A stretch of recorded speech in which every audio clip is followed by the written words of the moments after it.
thunderstorm warning for southeastern Bollinger County, Missouri, western Scott County, Missouri, southwestern Cape Girardeau County, Missouri, northeastern Stoddard County, Missouri, until 7:30 p.m.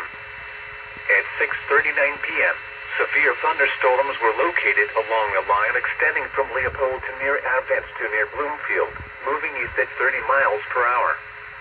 Expected hazards include 60 miles per hour wind gusts and nickel-size hail. This is a radar-indicated threat. The following impacts are expected.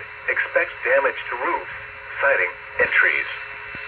Locations impacted include Cape Girardeau, Sykeston, Scott City, Chaffee, Bloomfield, Marble Hill, Advance, Warren, Benton, Morley, Kelso, Bell City, Delta, Dutchtown, Leopold, Cape Girardeau Airport, Haywood City, Vancouver, Whitewater, and Zama.